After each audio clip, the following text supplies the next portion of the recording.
Chapter 11, A New Beginning. Isabella Achebe had long lived in the shadows, a creature of darkness and bloodlust. But Isaac McNeil was a light she hadn't realized she needed, a beacon that drew her back from the precipice of madness. The days that followed their fateful meeting at the bar were unlike anything she had experienced in her life of calculated violence. He didn't push her, didn't pry into the past she kept hidden behind carefully constructed walls. Instead, Isaac showed her a different way to live, a world where she could be more than the monster she had become. Isaac took her to quiet places, sun-drenched parks, art galleries filled with colors she could only imagine, and simple walks by the beach where the salt air was thick with the scent of the ocean. He spoke of things that had nothing to do with death or power or wealth. He spoke of hope, of redemption, of a life where she could be free of the demons that haunted her. One evening, as they sat on the balcony of her penthouse, a bottle of champagne between them, the burden of her past became too heavy to bear. She turned to him, her voice barely more than a whisper. "Isaac, there's something I need to tell you." He looked at her with that steady, unwavering gaze that had become her anchor. "You can tell me anything." She took a deep breath. "My name isn't Isabella Achebe. My real name is Alex Orakeen." The words tumbled out, a flood she couldn't stop.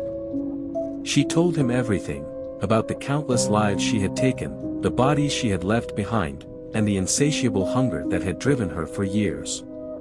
When she was done, there was only silence. The night seemed to hold its breath, waiting for his response.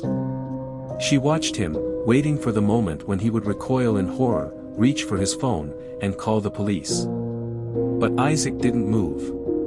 He simply reached out, took her trembling hand in his, and said, "You're not that person anymore. You've changed. I see it in you."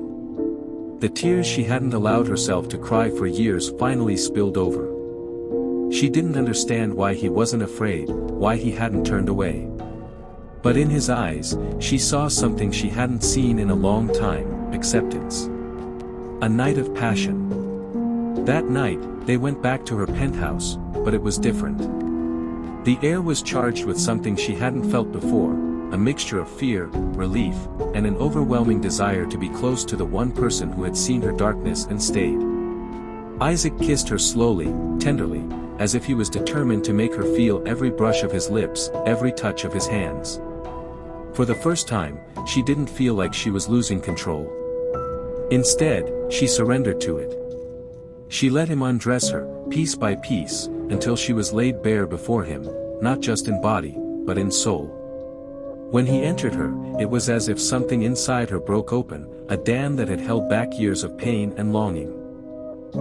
This was different from all the meaningless, violent encounters she had indulged in over the years. This was raw, passionate, real. Every thrust, every kiss felt like a promise, a vow that she could be more than the monster she had become. In the darkness of her bedroom, the sound of their bodies moving together was like a symphony, a rhythm that drowned out the voices that had haunted her for so long. As she lay there, tangled in the sheets with Isaac's strong arms wrapped around her, she felt something she hadn't believed was possible, peace. A new life, a new sight. Over the next few months, Isaac convinced her to pursue a different kind of redemption, one that involved not just healing her mind, but also her body. "You deserve to see the world the way it really is," he had said, his voice filled with conviction. "You deserve a chance to truly live." And so, she reached out to Dr. Emmanuel Achempong, the man who had promised her a cure on that fateful cruise. After a series of secretive meetings and a procedure kept under wraps, Isabella finally underwent the surgery that restored her sight. When she opened her eyes for the first time in years, the world exploded into color. The doctor had warned her that her new eyes might be different, and indeed they were, an almost unnatural shade of green, deep and dark, yet luminous like emeralds. When she saw Isaac for the first time, truly saw him, she was overwhelmed. His rugged handsomeness, the flecks of gold in his brown eyes, the way his smile softened the hard lines of his jaw, it was almost too much. She reached out, tracing the contours of his face with her fingers as if she were committing him to memory. For the first time, she understood what beauty truly was. The next 6 years were the happiest of her life. The voices that had once screamed in her head fell silent, and the darkness that had controlled her began to recede. She and Isaac built a life together, one filled with luxury, peace, and, most importantly, love. They traveled the world, bought a sprawling estate, and lived as though they had all the time in the world. But no one can truly escape their past. The return of darkness. On a warm summer's day, Isabella found herself in a small town on Long Island, a place she had avoided for years. She and Isaac had been on their way back from a weekend getaway when he suggested stopping at a local fair. She had agreed, not wanting to disappoint him, but as they wandered through the crowded streets, her stomach twisted with a sense of foreboding. It was there, among the cheerful chaos of laughing children and carnival games, that she saw them, the faces she had tried so hard to forget. The girls who had tormented her in high school, who had pushed her to the brink of madness and, ultimately, down the path of murder. At first, she thought they wouldn't recognize her. After all, she was no longer the awkward, blind teenager they had once tormented. But their eyes narrowed, and cruel smiles spread across their faces as they closed in on her. Before Isabella could react, they surrounded her and Isaac, dragging them into a secluded alleyway.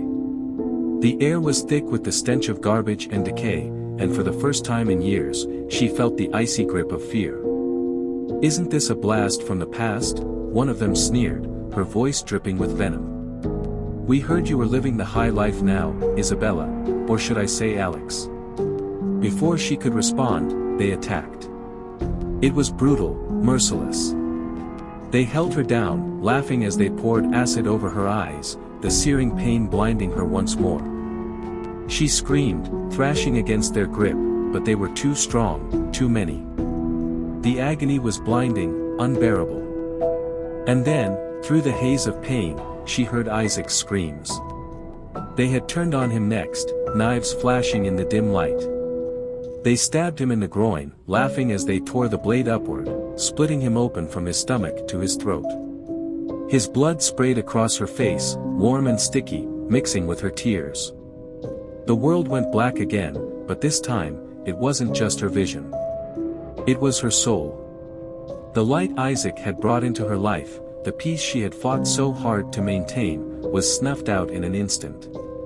As she lay there in the alley, blinded and broken, cradling Isaac's lifeless body, the voices in her head returned, screaming, roaring, demanding vengeance. The monster had returned.